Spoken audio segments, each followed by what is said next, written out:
Welcome to day 4 of our study of the books of Proverbs, Ecclesiastes, and Songs of Solomon.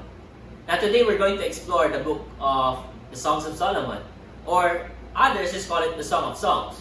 What is it really? It is the Song of Songs, but it is attributed to Solomon. Is Solomon the author? Probably. Or others are thinking, other scholars are speculating that maybe it's not Solomon who wrote this, but maybe this is dedicated to Solomon. Now regardless, Song of Solomon is really a collection of love poems between a man and a woman, celebrating the sexual relationship God intended for marriage. There, I will not shy away from using that word. There are many references to sex here. This is not a perverted view of sex. No, sex can be sacred. A sexual relationship is something that God intended for marriage. It's intended for married couples. God instituted it, God created it to be enjoyed in the context of marriage between a man and a woman. They're saying that maybe these love poems, probably they're being read during wedding celebrations. This wisdom literature treasures the aspect of marriage at the appropriate expression of human sexuality. The Song of Solomon has also been understood as an illustration of the mutual love of Christ and His church. See, that is something that you need to understand. Marriage and faith, Christianity. You probably noticed that. Ever since I started from the book of Genesis, I always give this reference about relationship. And sometimes, if you're paying attention, maybe sometimes you will not really be sure if I'm giving a reference to a relationship with God or relationship with other people or relationship in a romantic sense. They're all true. They're all relationships. And relationships are meant to be romantic even though it's between a parent and a child. Even if it's between a man and a woman. Even if it's between a teacher and a student, or even between God and us. Master and slave. All this relationship, there's a bit of romance in there because there's always love. Love is at the core of relationship. And if we're talking about relationship between a man and a woman in a marriage, there is therefore love, but the intimacy also goes to the physical sense, and it is not a bad thing. It is actually a sacred thing because everything that God created is good. So how can sex be bad if God created it? Which brings us to our principle for today.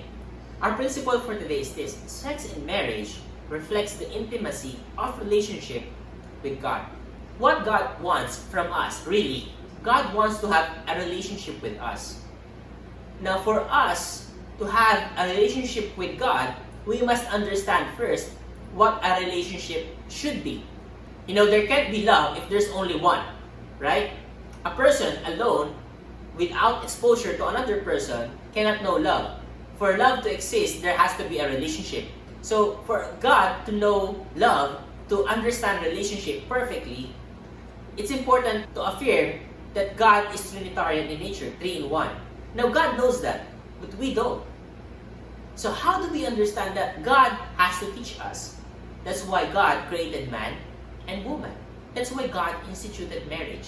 For them to be separate, but in marriage, they can be one. In marriage, man and a woman can have an experience that is closest to the nature of God, closest to the relationship as God understands it. And only when we understand relationship in that sense can we realize, so this is the kind of relationship that God wants with me. This kind of intimacy, this kind of personal relationship.